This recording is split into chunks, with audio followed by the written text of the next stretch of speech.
She woke up in a bathtub full of ice. The sting hit first. Not pain, awareness. The kind that uncoils in your skull like bad code, uninvited and too sharp. Then the taste. Copper, static, something burnt. Her fingers twitched. Cold porcelain, rust-red smears. Water dyed like meat.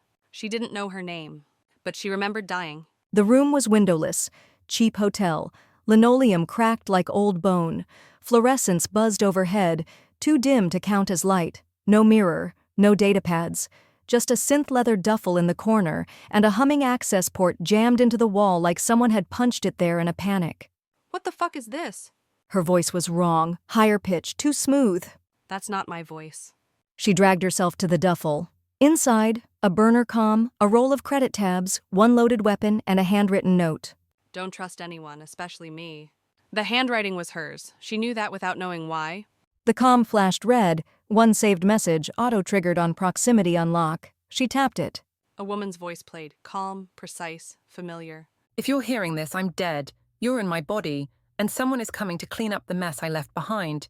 Run, now. Her throat went dry. The voice, it was her, but older, weathered, like a memory filtered through gunmetal. She pulled the gun from the bag. No safety. Smart linked, synced to biometrics she didn't recognize, but her hands still knew. What the hell were you, lady? Outside, the rain painted the city in blade light and filth. Neon dripped down chrome alleyways. Drones skimmed low, scanning faces, feeding data into corp engines bloated on surveillance. She moved like she'd done it before, not just walked, evaded, avoided angles, checked reflections. Memory lived in muscle, not mind. Every person she passed was a maybe. Maybe a hunter, maybe a trigger. The city was one giant fingerprint, and she didn't know whose she was leaving. At the edge of the industrial ward, she found the address on the crumpled scrap from her pocket. A graffiti-tagged maintenance door, locked, until it wasn't. Guess you left breadcrumbs. The interior was pitch dark. Then screens flickered alive, walls of data, pulsing biometric feeds, blurred photos, and at the center a freeze frame of her own face, dead in an alley. Throat opened, eyes staring. That's me. That's not this body. A voice crackled over old speakers, raspy male, synthetic stressed. About time you showed up? Who are you? Your dead self's cleanup guy. She paid in advance. Big. Said if she didn't check in, someone would need answers. Guess you're it. Why am I in her body? You're not. That's a fresh print. Gen-tagged, memory-bridged.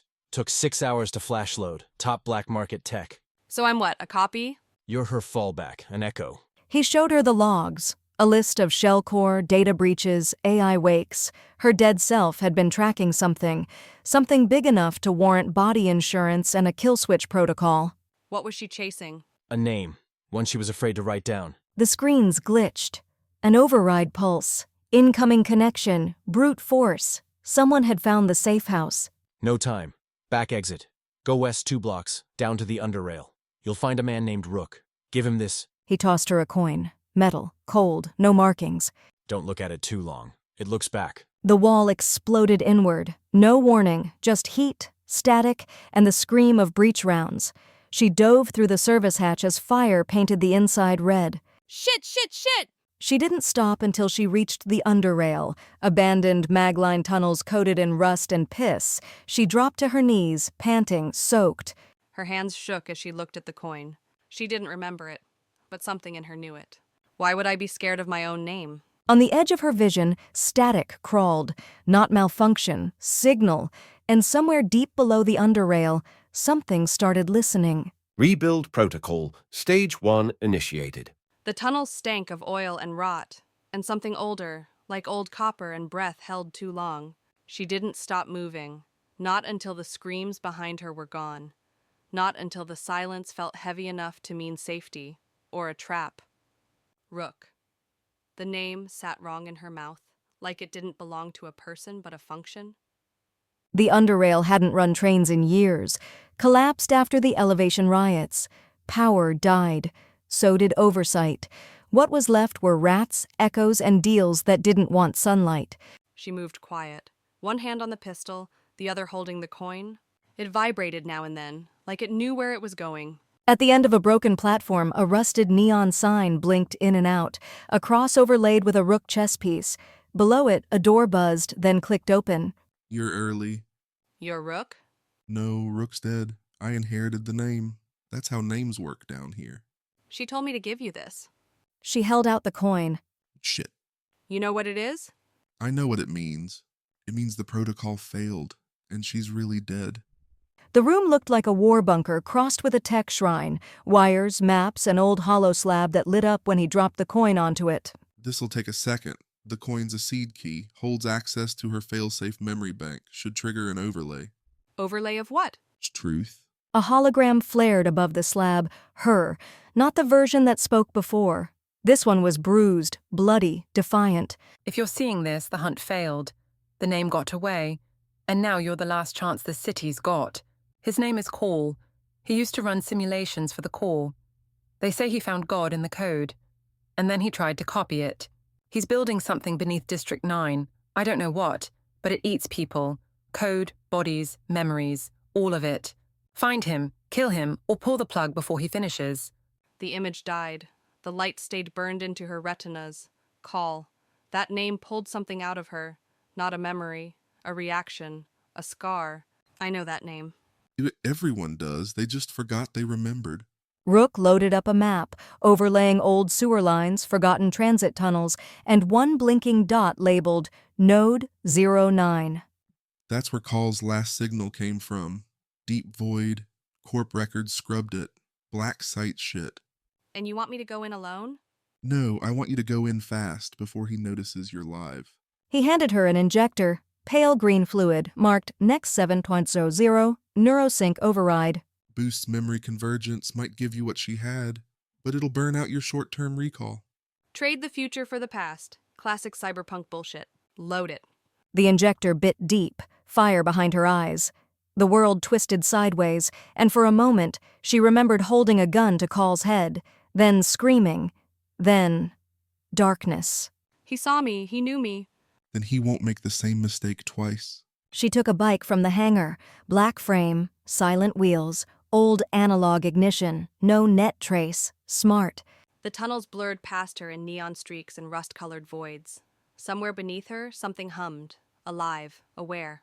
Every time she blinked, a new memory bled through. Gunshots, fire. Call's voice saying something soft and cruel. You're not a weapon. You're a test. She reached node 0 to 9 at midnight. A rusted access hatch covered in corporate death warrants and street tags that bled into each other. No going back? Access granted. Descent initiated. As she dropped into the darkness, the coin buzzed. Once. Then again.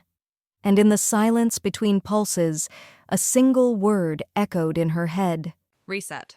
The hatch sealed above her. No stairs, just a drop, and the dark, swallowed sound like a mouth. The air shifted, not just humidity or pressure, presence, like something in the walls was breathing with her.